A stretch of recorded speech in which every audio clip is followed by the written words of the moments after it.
ओं सहनावतु सहनो भुनक्तु सह वीर्यं करवावहि तेजस्विनामधीतमस्तु मा विद्विषावहि। ओं शांति शांति शांति। श्रुतिस्मृतिपुराणानाम् आलयं करुणालयं नमामि भगवत्पादं शङ्करं लोकशङ्करं। शङ्करं शङ्कराचार्यं केशवं बादरायणं सूत्रभाष्यकृतो वन्दे भगवन्तौ पुनः पुनः। ईश्वरो गुरुरात्मेति मूर्तिभेदविभागिने व्योमवद्व्याप्तदेहाय दक्षिणामूर्तये नमः। अखण्डमण्डलाकारं व्याप्तं येन चराचरं तत्सर्वं क्षम्यतां देव प्रसीद। अखण्डमण्डलाकारं व्याप्तं येन चराचरं तत्पथं सर्वितं येन तस्मै श्रीगुरवे नमः।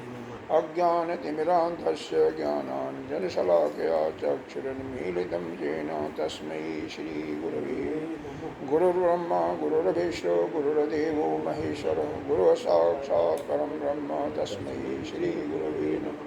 त्वमेव माता च पिता त्वमेव बन्धो च सखा त्वमेव वेद्या द्रविणं त्वमेव सर्वं मम देवदेव। गजाननं भूतगणाधिसेवितं कपित्थजम्बोफलचारुभक्षणम् उमासुतं शोकविनाशकारकं नमामि विघ्नेश्वरपादपङ्कजम्।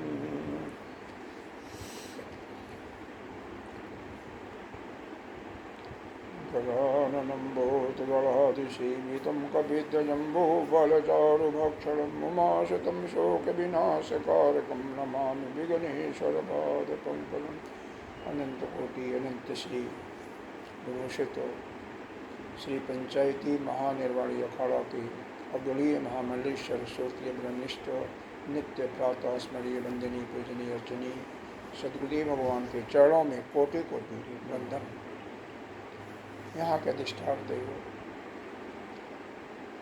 राम दरबार सहित अन्य देव को कोटि कोटि वंदन। मातृशक्ति भक्तजन सभी के हृदय में आत्मस्वरूप विद्यमान उस आत्मा जो ब्रह्म ही है उसको कोटि कोटि वंदन। कल शांति पाठ का कठोपनिषद के शांति पाठ का अर्थ की व्याख्या बताई गई थी। क्या है? ओम सहना अवतु सहनो भुनक्तु सह वीर्यं करवावहि तेजस्विनावधीतमस्तु माँ विद्विषावहि। ओम शांति शांति शांति। ओम सहना अवतु।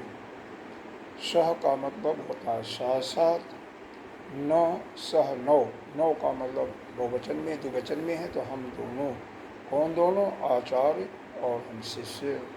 अवतु अवतु माने रक्षा करना। तो हम दोनों की साथ साथ रक्षा करें। किससे प्रार्थना की जा रही है? उस परमात्मा से जो इस ब्रह्म विद्या का ब्रह्म से ही ब्रह्म विद्या को देने वाला, उसका ज्ञान कराने वाला ब्रह्म ही है। तो उससे प्रार्थना की जा रही है कि हम दोनों की साथ साथ रक्षा करें। यानी इसका तात्पर्य हुआ वह विद्या हमारे अंदर, हम उसको अप्रोक्ष रूप से उसको हम अपने अंदर धारण कर सकें। फिर सहना भुनक्तु, साथ साथ आप हमारा पालन करें, भरण पोषण करें। इसका मतलब भरण पोषण का मतलब वह विद्या जो हम धारण कर रहे हैं वो हमको ठीक तरह से अपने अंतःकरण में अनुभव हो जाए। तो सहनावत सहनो भुनक्तु सह वीर्यं करवावहि। वीर्यम, हम दोनों को शक्ति दो, बल दो। बल देने का मतलब यह है, क्या है कि हम दोनों को इतना आत्मबल दो। आत्मबल, बल का मतलब यहाँ आत्मबल से लीजिए कि हम इसको, इस विद्या को अच्छी तरह से प्रकाशित हो और यह विद्या हमारी तेजवान हो, भली फूले। स वीर्यं करवावहि तेजस्विनाम धीतमस्तु। तेजस्विनाम का भी अर्थ आ गया तेजस्वी, फला फूलना, प्रकाशित होना चारों तरफ। माँ विद्विषावहि, हम दोनों के अंदर आपस में प्रमाद के कारण या अन्य किसी भी कारण से राग द्वेष न हो। और बिना विघ्न के इस विद्या का हम अपने अंदर श्रवण कर सकें। शांति शांति 3 बार का मतलब आधि भौतिक, आधि दैविक और आध्यात्मिक, तीनों प्रकार के जो विक्षेप आती हैं, बाधाएं आती हैं, उनकी शांति हो। अब आगे यहीं तक हुआ था शायद, यहीं तक हुआ था। अब आप यहाँ पर भाष्य, संबंध भाष्य हम चलती हैं।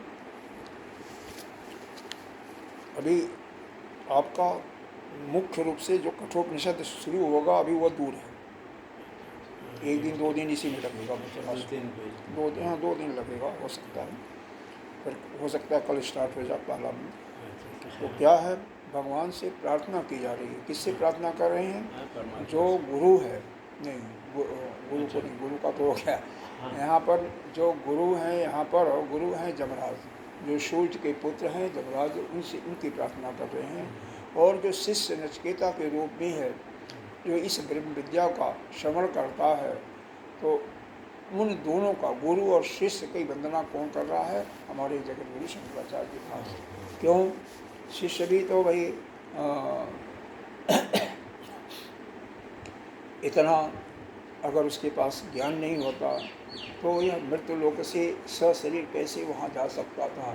तपस्वी था, ब्राह्मण का पुत्र था, तपस्वी था, और तपस्वी के साथ साथ उसके प्रज्ञा चक्षु भी खुली हुई थी, तभी तो हम लोग तो जाएंगे, मरने के बाद ही जाएंगे ना, पहले नहीं जा सकते ना, नहीं होता। मतलब उस लोक में इस शरीर के साथ जाना कोई नहीं जा सकता। हाँ, लेकिन बिरले होते हैं। जैसे नचिकेता ही गया था, सावित्री थी, वो भी गई, घर बीच में उसको ज्ञान दे दिया, उसके पति को जिंदा कर दिया, वो बात अलग है। तो मतलब यही होता है। तो क्या प्रार्थना करें? ओम नमो भगवते वैवस्वाय मृत्यवे। नमो भगवते, ओम का तुम अर्थ जानते ही हैं, मतलब जो ओम का तुझ विस्तार जितना किया जाए वो इतना ही कम है। ओम परमात्मा का एक नाम है, परमात्मा को बुलाने का एक नाम है। हाँ, यह साकार ब्रह्म को भी और निराकार ब्रह्म दोनों को इससे लक्षित किया जाता है। ओम नमो, नमो माने नमस्कार है, किसको? भगवती। हाँ, ये भगवान आपको नमस्कार है। कौन से भगवान? जो वैवस्ताय हैं, यानी वैवस्ताय, वैवस्त कहते हैं सूर्य, आय यानी सूर्य का जो द्वारा जो जन्म लिया, तो सूर्य के पुत्र मृत्यवे, और मृत्यु के देवता जो जमराज हैं, हाँ, जो कि ब्रह्म विद्या के यहाँ पर आचार्य भी हैं, और नचिकेता जो शिष्य है, उन दोनों को नमस्कार है, दोनों को प्रणाम करते हैं। ठीक है, ये तो उसमें कोई खास नहीं समझ में आ रहा है, तो कुछ नहीं, प्रणाम करते हैं बस। और यहाँ से आगे बढ़िए। अथ का मतलब अब विषय का अंतर कर रहे हैं। अथ का मतलब मंगलाचरण भी है, अथ का मतलब यह भी होता है कि विषय परिवर्तन भी होता है, और अथ का मतलब अब इसके बाद भी होता है। अथ काठकोपनिषद बल्लीनां सुखार्थ प्रबोधनार्थम अल्प ग्रंथा वृत्ति आरभ्यते। अब का अर्थ यहाँ पर अब है, या इसके पश्चात अब क्या कर रहे हैं? प्रार्थना। काठको या उपनिषद जो है, काठको उपनिषद, इसके उपनिषद का अर्थ अभी बताएंगे नीचे। बल्ली का मतलब, बल्ली नाम का मतलब शाखा, इसकी शाखा, इस काठोपनिषद की शाखा का सुखार्थ प्रबोधनार्थम, सुगमता से प्रबोधन माने समझने के लिए, समझने के अर्थ में अल्प ग्रंथा या संक्षिप्त में यह ग्रंथ वृत्ति आरभते। वृत्ति आरभ करने, वृत्ति का मतलब शब्द व्यवहार, मतलब जिससे उसको आप समझ सकें। वृत्ति का मतलब यही, जो वृत्ति हमारी उड़ती है ना, यही वृत्ति है। तो वह क्या प्रकट कैसे होती है? शब्द से होती है, तो शब्द व्यवहार इसको कर सकती हैं। तो अब हम काठोपनिषद की बल्लियों का, इसके शाखाओं का सुखपूर्वक, सुगमता, सुखपूर्वक मतलब सुगमतापूर्वक, प्रबोधनार्थाय, आप समझाने के लिए, समझाने के अर्थ में अल्प ग्रंथा, एक कम से कम शब्दों में एक ग्रंथ का वृत्ति मतलब यह हम बता रहे हैं, समझा रहे हैं, मानी से इसको बता रहे हैं। आरंभ से प्रारंभ कर रहे हैं, वृत्ति आरंभ करने का मतलब शब्द का के माध्यम से आपको समझा रहे हैं। सद पहला है सदे धातो विसरणम गत्य अवसाद। अब यहाँ से थोड़ा सा बुद्धि को जगाइए। नर्थ नार्थ साधनार्थ अस्य उपनि पूर्वस्य किवित प्रत्याय अंतस्य रूपम उपनिषद इति। यह कहते हैं एक सद धातु होता है, सद धातु, ठीक है, सद धातु, जिसका अर्थ क्या है, तीन अर्थ बताया सद धातु का। एक विसरण, ये है ना सद धातु विसरण, कहीं पढ़ने की जरूरत नहीं, यहीं से मालूम हो जाता। सद धातु विसरण, सद धातु का अर्थ क्या बताया, विसरण। विसरण माने होता है नाश करना, विनाश करना, विनाश करना। दूसरा अर्थ होता है गति, गति का मतलब चलना, ले जाना, ले जाना, ठीक है, मूवमेंट हो गया। और साधना अवसाधनार्थस्य, अवसाद का मतलब होता है ढीला करना, शिथिल करना। अवसाधन का मतलब अर्थ से। इसके अर्थ में यह तीनों अर्थ वाली उप और नी, पुराया उप और नी, यह उपसर्ग के साथ पूर्व में यह उप और नी, यह पहले उपसर्ग लग रहा है, कौन सा, किप प्रत्यय के साथ में। यह तो खैर संस्कृत का है तो समझो कोई बात नहीं, लेकिन अर्थ समझ लो। उप का मतलब समीप, नी का मतलब निश्चित। हाँ, जैसे हम आपके समीप बैठे हैं या आप मेरे समीप बैठे हैं तो मेरे सामने समीप, नज़दीक से नज़दीक, जैसे हम भगवान की पूजा कर रहे हैं तो कहते हैं ना उपासना कर रहे हैं। उपासना का मतलब हम उनके समीप बैठे हैं, उप उपासना, नी माने निश्चय पूर्वक उनके साथ में हम बैठे हैं। इसी प्रकार से साथ में बैठे हो, अपने अंदर उनका ध्यान कर रहे हो, यह है उप नी, निश्चय पूर्वक। पूर्वस्य किप, उसके पहले यह उप और नी प्रत्यय लगाती हैं। उप का मतलब समीप, नी का मतलब निश्चय पूर्वक। किप प्रत्यय के अंत से क्या होता है, रूपम, अंतस्य रूपम उपनिषद इति।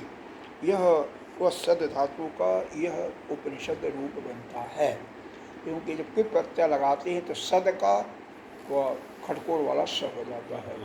और उप और नी ये दो विशेषण लग गए, प्रत्यय लग गए पहले ही उसके, तो उप नी और सद धातु है, फिर प्रत्यय लगाया तो खड़खोड़ वाला सा लग गया, ठीक है, तो उपनिषद हो गया। तो यह इसका अर्थ है। दूसरे शब्दों में कहो, इस उपनिषद शब्द का यह तीन शब्दों से मिलकर बना हुआ। उप धन नी धन शद। उप का अर्थ होता है उप धन नी धन शद, उपनिषद। हाँ, उप का मतलब समीप, नी का मतलब निश्चय पूर्वक, शद का तीन अर्थ बताया। एक तो विसरण, दूसरा गति और तीसरा अवसाधन।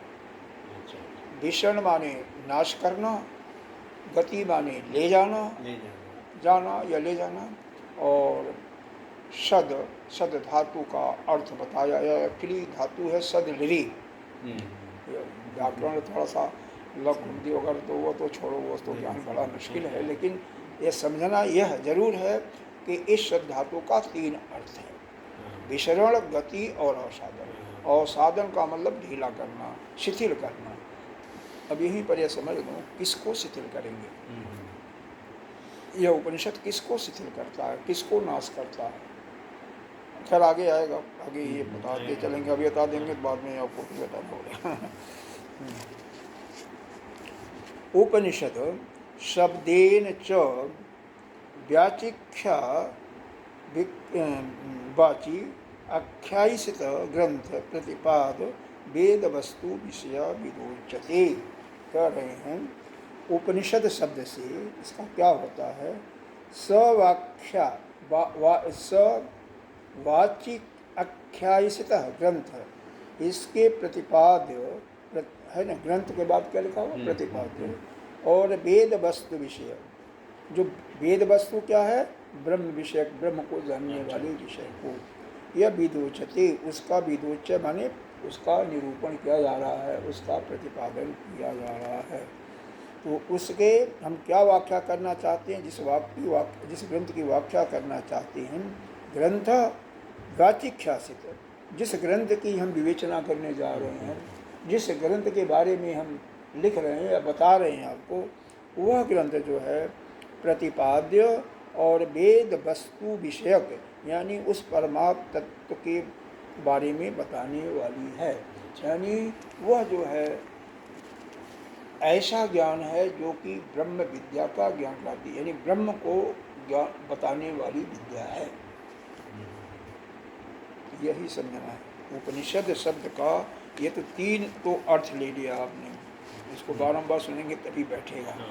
मतलब उपमाने नजदीक, निमाने निश्चय पूर्वक, इनका एक एक अर्थ होता है। उपमाने नजदीक, हाँ उपमाने समीप नजदीक के, निमाने निश्चय पूर्वक, ठीक है। शद का 3 अर्थ बताया गया। एक तो गति, हाँ गति तो बाद में है ना, विशरण पहला है, विशरण, दूसरा गति, तीसरा अवसाधन, अवसाधन। विशरण का मतलब होता है विनाश करना, गति का मतलब ले जाना या जाना, गम धातु का है गति, और तीसरा है अवसाधन, मतलब शिथिलीकरण करना। किसी चीज़ को शिथिलीकरण करेगा वो आगे आ रहा है, इसी में अभी बता ही रहे हैं, तो इसलिए हम इसको खोल नहीं रहे हैं। तो इस उपनिषद शब्द से जिस ग्रंथ के वाचिक ख्यातिर जिसका हम व्याख्या करना चाहते हैं, वह प्रतिपाद्य और वेद ब्रह्म विषयक वस्तु का निरूपण होगा या उसके बारे में बताया जाएगा। एन को एन, फिर क्या, किस अर्थ का, इस पुनः अर्थ जोगेन, किस अर्थ का जोग होने के कारण, उपनिषद शब्देन विद्योचत उच्यते। फिर करें किस शब्द का ज्ञान होने से ब्रह्म विषयक ज्ञान कैसे होता है। आप कैसे बता रहे हो कि इससे ब्रह्म का ज्ञान होता है, यह ब्रह्म विषयक विषय कैसे है। तो कौन सा इसमें शब्द उपनिषद के अंदर कौन सा शब्द है कि जिससे ब्रह्म विषयक बात को बताता है। तो यह करें उपनिषद शब्देन विद्योचत इति उच्यते, किस शब्द से उसका ज्ञान होता है उसको आप बताइए। जे मुमुक्षो दृष्ट अनुश्रविक विषय, अभी इसको थोड़ा समझ लेने तो समझ में नहीं आएगा। देखिए है क्या, जितना भी असल में हमारे अंदर जो कुछ भरा हुआ है, क्या है, अज्ञान। और अज्ञान का इसके और प्रजातियां क्या क्या हैं, एक आवरण है, एक विक्षेप है, और तीसरा मल है। आवरण क्या है, अब इस शरीर के अंदर चाहिए जो ये है, आप हो जीवात्मा जो बने हुए हो, जीवात्मा क्यों बने हो, अज्ञान के कारण। अज्ञान किस चीज़ का है, एक तो शोभन और अशोभन विषयों को न जाना। शोभन का मतलब जो, जैसे संसार है, संसार क्या है, अनित्य है, संसार झूठा है, संसार की कोई एक यह हमेशा रहने वाला नहीं, आज है कल नहीं रहेगा, क्योंकि हर क्षण इसमें परिवर्तन हो रहा है। और आप जो है नित्य हो। लेकिन आप जानते क्या हो, क्या कहते हो, बोलचाल के भाषा में, वैसे भी सभी लोग यही जानते हैं कि संसार तो यहीं रहेगा और हम चले जाएंगे मर जाने के बाद। हाँ यही कहते हो ना, हम तो जाएंगे लेकिन संसार तो यहीं रहेगा। तो यह उल्टा ज्ञान हो गया ना, यह उल्टा ज्ञान हो गया। उल्टा ज्ञान क्यों हुआ कि संसार तो रहने वाला नहीं है, संसार अनित्य है, अरे अनित्य है, और आप नित्य हो, और आप अपने को अनित्य बता रहे हो, और उल्टे रूप में संसार जो अनित्य है उसको नित्य बता रहे हो। तो मतलब विक्षेप का मतलब यहाँ पर उल्टा ज्ञान होता है। यहाँ विनाश नहीं है। विक्षेप का मतलब विनाश नहीं है। नहीं, विनाश तो हमने उपनिषद शब्द के बारे में बताया गया ना, उसका सत शब्द का 3 अर्थ बताया गया। मतलब आपका याददाश्त बहुत कमजोर हो गया है। अभी भी तो बताया, 2-2, 3-3 बार बताया है। थोड़ा सा बादाम खाया करो। हाँ याद स्मरण शक्ति है। एक भ्रामरी प्रणाम होता है, उसको भी करो, उससे भी कुछ याददाश्त शक्ति थोड़ी सी तीव्र होती है। हालांकि अब बड़ापन क्या होगा, फिर भी थोड़ा सा चलेगा, बताएंगे बाद में। या भ्रामरी प्रणाम से किस प्रकार से हमारी याददाश्त शक्ति बढ़ती है। यहाँ पर यह जो अज्ञान है, अज्ञान का ही यह जो परिवार है, उसमें बताया गया इसके 3 परिवार हैं। समझने के लिए समझ लो, परिवार नहीं तो 3 इसके वो बताए गए हैं भाग, पार्ट। पहला आवरण, आवरण ही वह ज्ञान है, ये वही कारण शरीर है, जो कि हम नित्य शुद्ध बुद्ध जो आत्मा है उसको और आपको, उस दोनों के बीच में एक पर्दा है, एक झिल्ली है। ये समझाने के लिए है, अदरवाइज तो वो आत्मा तो हर कण में है आपके शरीर में। समझाने के लिए, ऐसा समझने के लिए ऐसा समझो कि वह आत्मा निश्चिद्ध मुक्त, जब आप गहरी निद्रा में जाते हो तो उसका अनुभव तो नहीं कर पाते, क्योंकि बीच में एक झिल्ली पड़ी हुई है, लेकिन फिर भी कुछ थोड़ा थोड़ा अनुभव होता है कि हम बहुत आनंद, जब भी हम, क्योंकि वो आत्मा आनंद स्वरूप है, जब आत्मा आनंद स्वरूप है, जब उसके पास जो जाएगा थोड़ा सा दूर भी रहेगा तो भी उसको आनंद महसूस होगा। इसीलिए जागने के बाद कहते हो आज हम बहुत अच्छी तरह सोए, बहुत आनंद आया, जबकि मिला जुला कुछ नहीं। आपका मन भी सो रहा था, आप तो सो ही रहे थे, स्वप्न नहीं देख रहे थे, बस सुसुप्ति अवस्था उसको कहते हैं। तो वह आनंद की प्राप्ति वास्तव में वह अपनी आत्मा के समीप जाने के कारण है। लेकिन बीच में यह ज्ञान रूपी जो पर्दा है, या कारण रूप शरीर रूपी जो वह है, व्यवधान है, वह बीच में पड़ा हुआ है। हाँ, इसके कारण से बोध नहीं होता है। 2 सवाल, अब किसी चीज़ को जानते हो तो कहाँ जानते हो, अंदर ही जानते हो। यह भी जानते हो कि हमारे अंदर अज्ञान है, तो अज्ञान कहाँ है, कहाँ से मालूम हो, आपके अंदर ही तो जाना, बाहर तो नहीं जानते ना। अनुभव करते हैं, हम बाहर समझते हो कि हमारे अंदर अज्ञान भरा हुआ है, या हम मनुष्य हैं, हम पुरुष हैं, हम स्त्री हैं, हम ब्राह्मण हैं, या कहाँ से बोध हो रहा, अंदर ही तो बोध हो रहा है, अंदर ही बोध हो रहा है। हाँ, अब सीधी बात यह है कि अब यह तो हो गया आवरण, दूसरा हो गया विक्षेप। विक्षेप का मतलब उल्टा सोच होता है, विक्षेप का ही मतलब जो सही है वो आपको भाषित नहीं होता, उल्टा मालूम है। जैसे संसार का ज्ञान, संसार अनित्य है, आपको नित्य मालूम हो रहा है, आप नित्य हो लेकिन अपने बारे में अनित्य हो गए।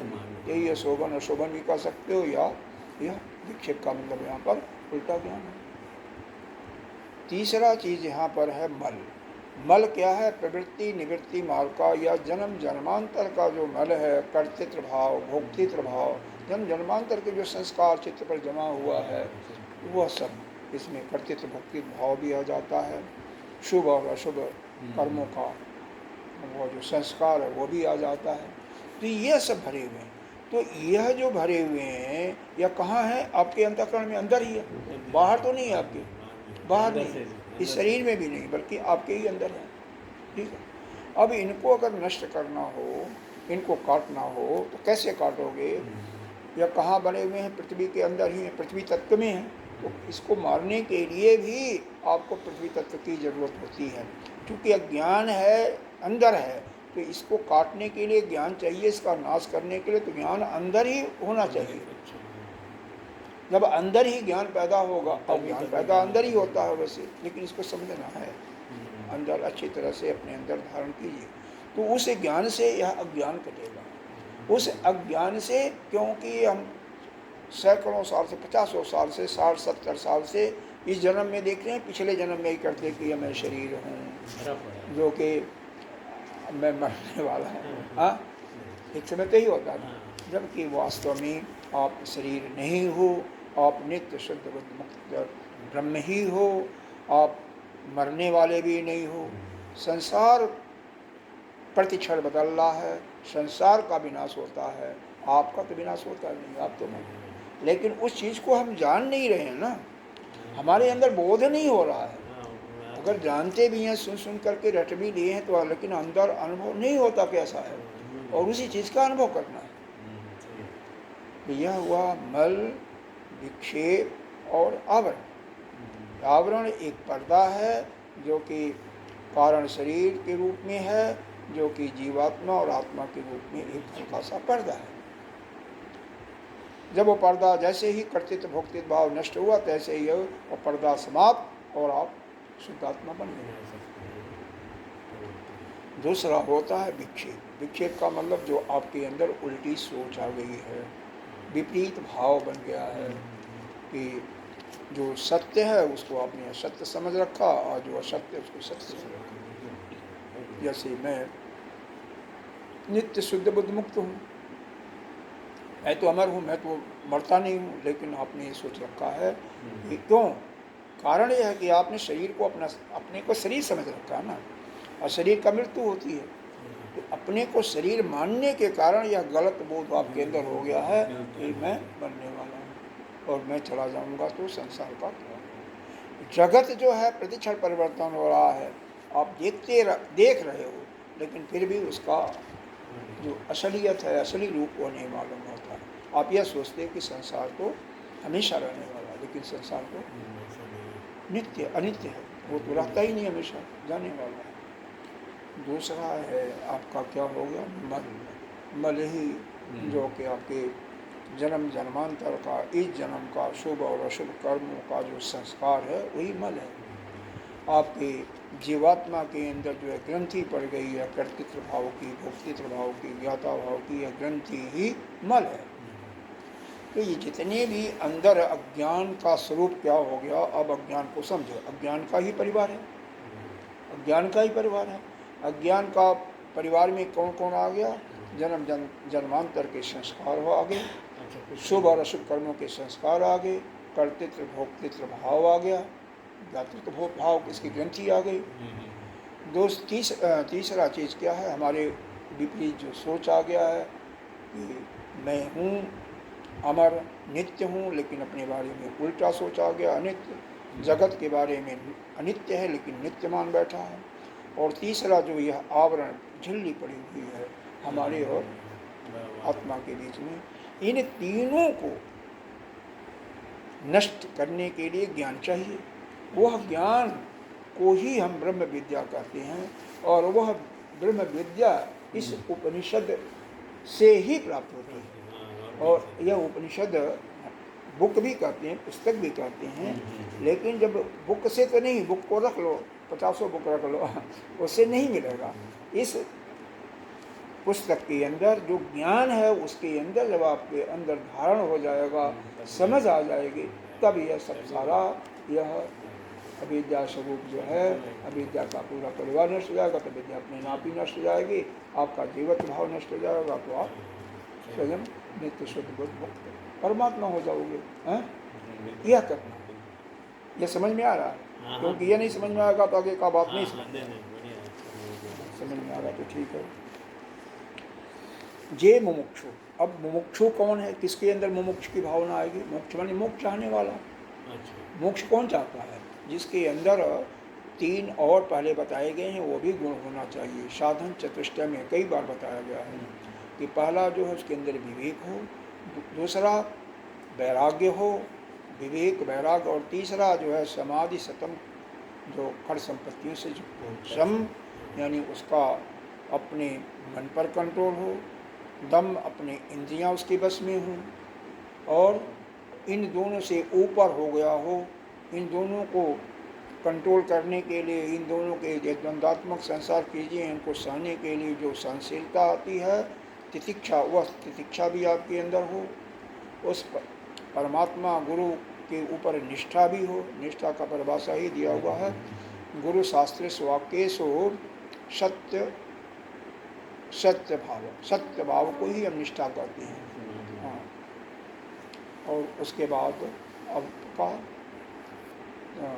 यह होगा विवेक, वैराग्य, समाधि खट संपत्तियाँ, मतलब सम, दम, उपरति, तितिक्षा, निष्ठा और समाधान। समाधान का मतलब आपका परमात्मा से बिल्कुल, यह सबसे ऊपर करके परमात्मा है आपके अंदर ही, उसे तो ऐसी भाव आ जाता है, तो फिर मोक्ष की भावना आती है। बिना इसके आए हुए मोक्ष नहीं हो सकता।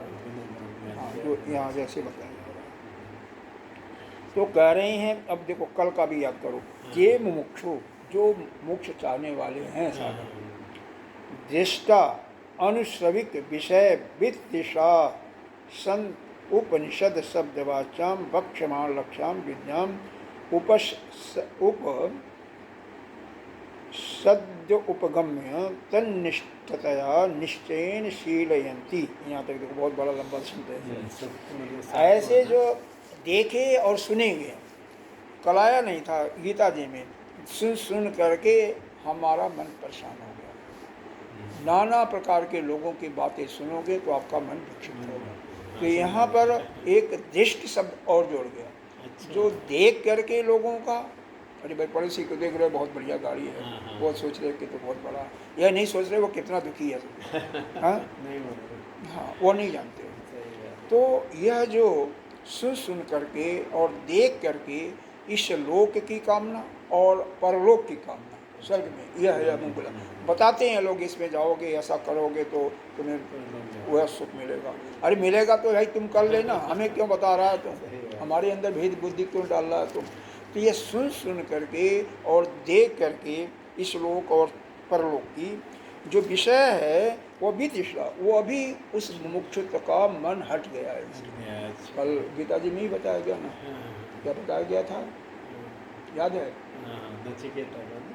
नहीं, शाम को गीता जी में बताया गया था ना, श्रुति विपन्ना विपन्ना, श्रुति सुन सुन करके जो मन आपका विक्षिप्त हो रहा है उसको आपको त्यागना है। नहीं याद आ रहा? 51वां श्लोक है, दूसरे अध्याय का 51वां, कल ही तो बताया गया। अरे क्या कल इसका मतलब पढ़ा करो। यहाँ से जाने के बाद जो पढ़ाया जाए उसको पढ़ा, नहीं पढ़ोगे तो कोई फायदा नहीं। सही बात है, इसमें इतना बढ़िया बताते हो, आधा जाता है आधा नहीं जाता, थोड़ा सा यह 53वां श्रुति विप्रतिपन्ना, श्रुति विप्रतिपन्ना, सुन सुन करके हमारा जो मन विचल जे जदा अस्तात निश्चला, कल ही तो बताया था। सुन सुन कर अस्तात से जो इस हो गया है हमारी निश्चल बुद्धि को खराब कर देता है। समाधि वचला बुद्धि योगम, समाधि तभी प्राप्त होगी जब इनको हम उठा देंगे। तो वही चीज़ यहाँ भी आया ना, इसीलिए करें कल जो बताया गया वही चीज़ यहाँ पर। सुन सुन करके जो साधक जो मोक्ष के कामना रखते हैं, जो देखे हैं और जो सुने, उन सबको, उन सभी विषयों की वितृष्णा जो है, तृष्णा को नष्ट कर चुके हैं। उनसे जिनका मन उब गया है उसको अपने अंदर से निकाल दिए हैं। उपनिषद शब्द की वाच्य वक्षमाण लक्षणम, तो उपनिषद शब्द की वास्तवता आगे कहे जाने वाले जो लक्षण हैं, वक्षमाण कहे जाने वाले जो लक्षण हैं विद्याम, उससे युक्त उपशब्दोगम्य, उपगम्य का मतलब होता है, उपशब्द का मतलब उपगम्य होता है, मतलब उसके पास जा करके, ठीक है, उसको प्राप्त करके, और तन निष्ठया, उसको निष्ठापूर्वक मतलब पूरी श्रद्धा के साथ निश्चयपूर्वक शीलयंती, जो अपने अंदर धारण कर लेते हैं, अपने अंदर उसको धारण कर लेते हैं। तेषाम अविद्या, उनका ये जो अविद्या के कारण संसार का बीज है, जन्म मरण का जो ये बीज है, वह विषणादि सनात विनाशान, विषण का अर्थ बता रहे हैं, विध्वंसनात् विनाशनात् आदि एन अर्थ जोगेन विद्या उपनिषदम उच्यते। तो यह जो संसार का बीज रूपी मल है, कर्तृत्व भोक्तृत्व और जो भी कुछ यह आपका मल पड़ा हुआ है, इसको यह जो उपनिषद जो है वह ज्ञान, उपनिषद के द्वारा जो अंदर ज्ञान प्राप्त हो रही है वह उसको नष्ट कर देती है, उसका विनाश कर देती है। इसका विनाश करती है। यह जो इस संसार के में आने जाने का जो वह संस्कार पड़ा हुआ, जो बीज पड़ा हुआ है, तो जब बीज किसी मान लो चना है, उसको भून लो, और भून करके जब अच्छी ज़मीन है, उपजाऊ ज़मीन है, खाद भी डालो, पानी भी डालो, उस बीज को डालोगे तो क्या बीज उगेगा? बोलो, बीज उगेगा क्या?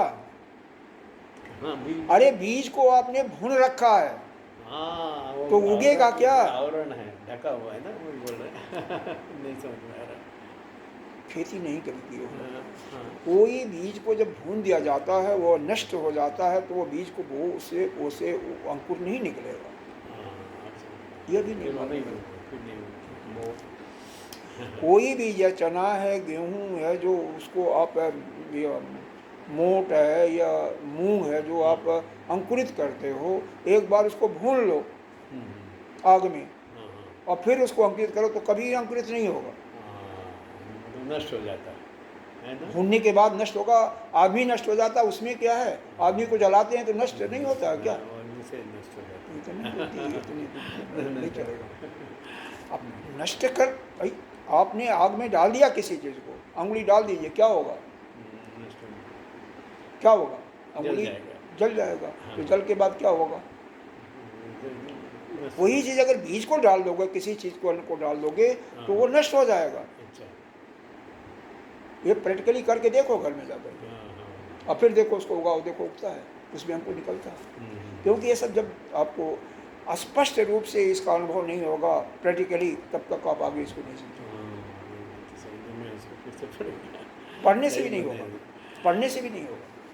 यह स्वयं इसका, अंदर से आना अगर यह नहीं मालूम है, बीज को हम अगर हम भून देते हैं, चना को, जौ को, गेहूं को, तो वह अंकुरित होगा कि नहीं होगा, या करके प्रैक्टिकली देखो, तब फिर मालूम होगा। उसी प्रकार से यह विद्या जो है, यह ब्रह्म विद्या जो है, उपनिषद के ज्ञान से जो आपके अंदर आती है, उपनिषद के ज्ञान से जो सुनते हैं, श्रवण करके जो विद्या आती है, यह जो जन्म मृत्यु का, यह संसार का जो बंधन है, संसार का जो बीज है, वह नष्ट हो जाता है, उसको विनाश कर देती है, उसको नष्ट कर देती है। उपनिषद से जो आता है, उपनिषद के द्वारा यह जो ज्ञान श्रवण सुन करके जो ज्ञान विद्या आपके अंदर बैठ रही है, जो उत्पन्न हो रही है, या जो ब्रह्माकार वृत्ति बन रही हो, तो खैर बात की बात, अभी जो ज्ञान आ रहा है, वह ज्ञान के द्वारा जो यह अंदर बैठा हुआ संसार के बीज का कारण बना हुआ है, हेतु बना हुआ है, उसी प्रकार से नष्ट हो जाता है। जैसे किसी बीज को भून दिया, चना, मूंग इत्यादि को, और फिर वह उसमें अंकुर नहीं निकलता, उसी प्रकार से यह नष्ट हो जाता है। ठीक है, अब आ गया, चलो ठीक है, अच्छा है। यही बता रहा है इसको। फिर सुनो, ये किसके लिए है? जे मुमुक्षु, जो मोक्ष को चाहते हैं, जिनके अंदर प्रबल मोक्ष की भावना है, और साथ ही दष्ट अनुश्रविक विषय वित्तिषणा, जो सुन करके या देखे हुए हैं उन विषयों के सुख को, उससे भी उनका मन हट गया, उससे भी विरक्त हो गए हैं, उनके लिए एक तो उनके अंदर मोक्ष प्राप्त करने की तीव्र इच्छा है, पहली बात। दूसरी बात, जो भी उन्होंने नाना प्रकार के सुखों को इस लोक या परलोक में देखा है या सुना है, उन सब से वो विरक्त हो चुके हैं, वो उनके मन से कचरा निकल गया है। ऐसे लोगों का जब उपनिषद शब्द की यह जो इसको ज्ञान देने के बाद जो उनके अंदर लक्षण आता है, जो निष्ठा पूर्वक वो जो विद्या को धारण करते हैं, वह विद्या, यानी इस उपनिषद के माध्यम से जो विद्या आपके अंदर प्राप्त हो रही है, वह उस अज्ञान रूपी जो उसका परिवार सबको नष्ट कर देता है, और उसमें संसार के बीज भी नष्ट हो जाता है, जिससे पुनः आपके इस संसार में नहीं आना पड़ता। यह तो हो गया। अभी सद शब्द का एक अर्थ बताया गया, तो 3 शब्द बताया गया था। विशरण, विशरण का अर्थ आया, अभी 2 शब्दों का अर्थ बाकी है। ठीक है, समझ में आया जो आप यह समझ में आ गया, पूरा आ गया, 2-3 बार होता है, बहुत जरूरी है। देखो, बड़े बड़ों को नहीं आता तो खैर है, आप तो खैर अभी तो पहली बार उपनिषद सुनने, शायद इसी उपनिषद सुना नहीं होगा, नहीं सुना होगा। ये तो आप कह रहे थे कि इसका तो पुस्तक भी आपके पास है, जबकि गुरुदेव का कठोपनिषद पर पुस्तक नहीं है, कोई उनकी पुस्तक नहीं है, अभी रखा नहीं है, केवल उनका कैवल उपनिषद पर है, और भी 2-3 उपनिषदों पर है, लेकिन इस पर नहीं है कोई पुस्तक। अभी तो 20 में पढ़ाया था, मेरे ख्याल से कठोपनिषद पर नहीं है शायद, है कठोपनिषद पर एक इंग्लिश की पुस्तक भी है, इसका मतलब होगा, आप सही कहते हैं, क्योंकि इंग्लिश की पुस्तक हमने देखा था, तो तो हिंदी का भी होगा, इंग्लिश का भी होगा। 20 में पढ़ाया था इन्होंने, हम नहीं पढ़े थे। वो कोरोना का टाइम था, उससे पढ़ाया था। अच्छा, कोरोना शुरू हुआ था तो लखनऊ में पढ़ाया था इसमें, हाँ हाँ, यहाँ लखनऊ में कोरोना के टाइम में। आप यहीं रहे होंगे, जहाँ भी रहे होंगे। और उस समय तो आना जाना बंद था ना, आना जाना बंद था, तो वो जाने आने का नहीं होगा। जो था वहाँ था, वहीं रह रहा था, बरोड़ती थी। हाँ, क्योंकि हम लोग सुनते थे ना घर पर, तो हम दिल्ली में थे शायद उस समय, तो वह सुनते थे, तो वह मतलब यूट्यूब पर सुनते थे। और उस समय बनाया था। हो सकता बाद में किताब, क्योंकि इंग्लिश की किताब मेरे को ध्यान है कि है, तो हिंदी का भी होगा तभी तो इंग्लिश का है, तो वह है। आप सही कर रहे हैं, तो खैर ठीक है। तो मतलब यहाँ पर कहने का मतलब है, यह उपनिषद शब्द का जो है, उपनिषद नाम की जो पुस्तक है, उसमें के अंदर जो ज्ञान दिया हुआ है, उस ज्ञान जब आपके अंदर ही उत्पन्न होता है, और पहली बात ये समझो, जो अंदर अज्ञान है तो अंदर ही ज्ञान होगा, तभी उसका नष्ट करेगा। अगर अंदर ज्ञान हो और बाहर अज्ञान है तो नष्ट नहीं होगा। अंदर अज्ञान है और यह ज्ञान बाहर उत्पन्न होता तो नष्ट नहीं कर पाएगा। हमेशा समसत्ता में ही किसी का प्रेम होता है। समसत्ता मतलब एक जैसे ही, और समसत्ते वाले का वह नुकसान भी कर सकते, उसको मार भी सकते हैं। अब मान लो हम हैं और हम मारना चाहें वृक्ष को, तो मार पाएंगे क्या? काट सकते हैं, नहीं मार पाएंगे। तो वैसे ही समसत्ता वाले का ही होता है, आपस में प्रेम होता है और आपस में युद्ध भी होता है। समसत्ता, समान सत्ता में। मान लो नौकर है, वो तो इक्का दुक्का की बात छोड़ दो, तो मालिक को तो नहीं कुछ कर सकता ना, है? तो समसत्ता वाले में इसको याद रखें। तो यह जो इसका मतलब यह है, इस पूरे पैराग्राफ का, जो मुमुक्ष चाहने वाले हैं और सारी सुनी हुई और देखी हुए सारे भोग विषय जो इस संसार, इस लोक के और परलोक के, सबको अपने मन से हटा दिए हैं या सबसे विरक्त हो गए हैं, वह जब इस ज्ञान को अपने अंदर धारण करते हैं, तो वह ज्ञान जो है, या वह जो ब्रह्म, उसको क्या कहते हैं, ब्रह्म विद्या कहिए, और ये का जो वह बनता है उनका, क्या कहते हैं उसको, ब्रह्माकार वृत्ति जो बनती है अंदर, वह उसको ज्ञान को नष्ट कर देती है। यह सद शब्द के विसरण का अर्थ यहाँ इसमें दिया। अब इसका दूसरा अर्थ देखो। अब इसको और फिर कहा गया, आगे जैसे बताया गया है, क्या, निचाच तन मृत्यु मुखात प्रमुच्यते, ऐसा ही आगे श्रुति क्या कहेगी, भक्षित क्या कहेगी, उसका साक्षात जान करके वह पुरुष जो है मृत्यु के मुख से छूट जाता है। मतलब पुरुष का फिर मृत्यु नहीं होती, फिर जन्म मृत्यु का चक्कर नहीं। ठीक है, यहाँ तक हो गया ना। आगे देखिए, पूर्वोक्त विशेषण मुमुक्षन्वा परम ब्रह्म गमयत इति।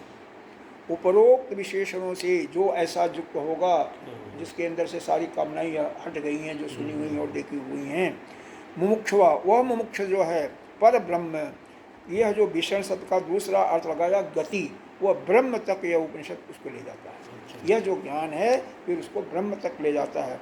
ब्रह्म गमयत तेन जोगात ब्रह्म विधि उपनिषद, यह जो ब्रह्म विद्या रूपी जो उपनिषद है, उस ब्रह्म परमात्मा तक उसको ले जाती है। और कहाँ, वो ऊपर नहीं जाती, अपने अंदर ही तो ब्रह्म है, अपने अंदर उस ब्रह्म का बोध करा देती है, बोध कराती है, अनुभव कराती है। ये समझ गया। तो पहला तो ये अर्थ हुआ, जो आपके अंदर जन्म जन्मांतर के संस्कार भरे हुए अज्ञान है, विक्षेप मल, सबको समाप्त कर देते हैं। ठीक। दूसरा, यह विद्या जब आपके अंदर पैदा हो जाती है, तो आपको उस ब्रह्म जो है, परमात्मा जो है आपके ही अंदर है, उससे मिला देती है, ठीक है, उसका अनुभव कराती है। इसको एक श्रुति से भी कहा गया, इसी कठोपनिषद में बाद में आएगा, ब्रह्म पार्थो बिरजो भूत मृत्यु हो। ब्रज का मतलब अत्यंत शुद्ध होता है। तो ब्रह्म प्राप्त करने के बाद क्या होता है, वह शुद्ध हो जाता है, यानी उसका अंतःकरण शुद्ध हो जाता है। और विमृत्यु, विमृत्यु का मतलब मृत्यु से छूट जाता है, यानी अमर हो जाता है। देखो यह पढ़ने का से होता है। हाँ, समझ भी गया। मृत्यु, पहले तो किताब लो, हाँ हाँ हाँ, गीता प्रेस के, हम्म। गीता प्रेस का दुकान बताओ, मैं चलता हूँ। हम्म। तो मृत्यु से भी अमर हो जाता है, भी है, अच्छा। भूति है, ये भूत है, बिरजो भूत है, वो पुरुष है, भी मृत्यु, मृत्यु से छूटा। अब आगे एक पैरा और देख सकते हैं तो देख लो, अच्छा। क्या टाइम हो गया, चलो देखते हैं। हाँ पढ़िए। ये दोनों समझ में हाँ आए। हाँ जी जी। तो सद ये शब्द आप बंद का, कर देंगे, उसके बाद में फिर हाँ, समझेंगे थोड़ा। सद शब्द का 3 अर्थ हुआ। हम्म। एक तो विसरण, हम्म। विसरण से क्या हुआ, जो अपने अंदर का सारा या कचरा अज्ञान भरा को, हुआ है। अज्ञान का परिवार सबको नष्ट कर दिया। करता है। और दूसरा जो उससे गति हुआ, गति का अर्थ लगाया कि वह अपने ब्रह्म तत्व से मिला देती है। मिला देती कौन, है। यही ब्रह्म विद्या या वृत्ति उससे, हाँ, ओके। ब्रह्म विद्या या ब्रह्माकार वृत्ति बनी, यही हाँ। ठीक है। तीसरा है क्या है, अवसादन। अवसादन का अर्थ क्या हुआ, शिथिलीकरण, बताया था ना। इसका 3 अर्थ बताया था शब्दातों का। विसरण, एक तो विसरण बताया था, हो गया हाँ, उसका, हाँ, हाँ। और दूसरा गति बताया था, और तीसरा अवसादन। अवसादन का मतलब शिथिलीकरण करना। किसको शिथिल करता है, वो भी अज्ञान को ही करेगा, लेकिन उसको समझो, अब अच्छा, उसको हाँ, समझो। हाँ, कम कर। लोकादि, हाँ वही ब्रह्माज अज्ञो जो गगनी तद विषया विद्या द्वितीयेन वरेण प्रार्थमाना या स्वर्गलोक प्राप्त हेतुएन गर्भवास जन्म जरा जराति उपद्रव वृंदस्य लोकांतरे पौण्य पुण्येन प्रवृत्तस्सा अवसाद इति तेन शैथिल्यपादेन धार्तवर्थः जोगाद अग्नि विद्या उपनिषद उच्यते। इतना भाषण है। मतलब यह जो 3 लोक हैं, लोकादि हैं, लोक तो वैसे 14 लोक हैं, लेकिन भू भुव स्व विशेष करके मानते हैं कि ये पृथ्वी मृतलोक, पितृलोक दूसरा, और तीसरा देवलोक मानते हैं, 3 को मानते हैं। लेकिन वैसे भू भुव स्व महा जना तप सत्यम 7 ऊपर हैं, 7 नीचे हैं। तो यहाँ पर जो बताया गया 3 लोक, 3 लोकों के, लोकादि का मतलब 3 लोक, पृथ्वी लोक, मृतलोक, पितृलोक और देवलोक, 3 की चर्चा की गई। कौन सा? देवलोक, देवलोक, हाँ, जहाँ देवता रहते हैं। लोकादि ब्रह्म यज्ञ, इन लोकों से जो प्रसिद्ध ब्रह्मा से जो उत्पन्न होता है, जग ब्रह्मा से जो उत्पन्न, लोकादि ब्रह्मज, ब्रह्मज जैसे कल बताया था, परसों बताया था, जो पानी से वो उत्पन्न होता है उसको नीरज कहते हैं। नीरज, हाँ, कमल, और पंकज से, पंख मतलब कीचड़ से उत्पन्न होता है, उसको भी वही कहते हैं। हाँ, तो जो अग्नि विषयाया जो ज्ञाता है, जो ब्रह्मा से उत्पन्न और ज्ञाता है, यह है ना, ज्ञ शब्द भी आया ब्रह्मज, तो ब्रह्मा से उत्पन्न हुआ ज से, और ज्ञ से ज्ञाता है, वह जो है, जो अग्नि विषयाया, जो दूसरा वर उसने मांगा है, द्वितीयेन वरेण प्रार्थमाना या स्वर्गलोक प्राप्त हेतु, जो यह नचिकेता जो है वो आगे आएगा। नचिकेता ने जो जमराज से दूसरा वर मांगा था स्वर्ग प्राप्ति का, तो कह रहे हैं वह अग्नि विद्या है, वह अग्नि विद्या है, वह दूसरे वर से मांगी गई है विद्या, जो स्वर्गलोक प्राप्ति के कारण रूप लोकांतरों में पुनः प्राप्त होने वाले, या गर्भ में जाना, वृद्धा होना, रोग होना, मृत्यु होना, यह जो जिसके कारण यह होता है, उन कारणों को शिथिल कर देती है। यह अवसादन का यहाँ पर जो दूसरे में आया वहाँ नष्ट कर दिया, नहीं नष्ट किया, तो यहाँ पर शिथिलीकरण हो गया, उसको तनु कर देती है। जो ज़्यादा आपका पाप है उसको कम कर दिया, कम कर दिया, यही है ना। देखो फिर एक बार सुनो, लोकादि ब्रह्मज अज्ञो, मतलब इस तीनों लोकों को, यह जो तीनों लोकों को भू भुव स्व इत्यादि कहा गया, जिसको इस लोक, पितृलोक और देवलोक, यह जो इस ब्रह्मा से उत्पन्न और जो उसका ज्ञाता है, यानी यही साधक, जो अग्नि द्विविषय आया, जो उसके नचिकेता ने जमराज से दूसरी विद्या मांगी थी स्वर्गलोक प्राप्ति का, तो वह जो प्राप्ति का कारण लोकांतरों में जाने वाला, एक लोक से दूसरे लोक में, दूसरे लोक से तीसरे में जाने वाला, वह जो गर्भ में जाने का है, जरा वृद्धापन होना आदि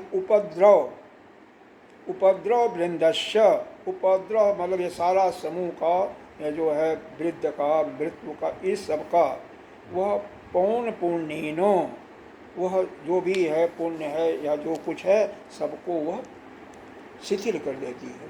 मतलब जो भी संस्कार हैं उसके जन्म मृत्यु का, वृद्धा होने का, मृत्यु का, उसको ढीला कर देती है। यहाँ पर तो होता है मार देती है और इसका ढीला कर देता है। इस प्रकार से इसके तीनों अर्थ का यहाँ पर अर्थ हो गया, तीनों बता दिया। अब आगे देखिए, शैथिल्यवादीन धात्वर्थ जोगात अग्नि विद्या उपनिषद इत्युच्यते। इसीलिए यह अग्नि विद्या भी इस सद धातु के कारण इसको भी उपनिषद कहा गया है। कि यह जो अग्नि विद्या है इसको भी उपनिषद के रूप में लेते हैं और इसको यह शिथिल कर देती है। अभी दूसरा बार आएगा ना, अभी आगे कहानी जब यह शुरू होगी तो आ जाएगा। तो यहाँ पर तथा च विक्षति, तथा स्वर्गलोका अमृतत्व जनते, स्वर्गलोक को प्राप्त होने पुरुष जो है अमृत तत्व को बसते हैं, अमृत को प्राप्त होते हैं। यहीं के साथ उसको हम समाप्त करते हैं इत्यादि पर। अब शंका उगा हो रही है, शंका फिर बाद में आएगा। ओम पूर्णमिदः पूर्णमिदं पूर्णात् पूर्णमुदच्यते पूर्णस्य पूर्णमादाय पूर्णमेवावशिष्यते।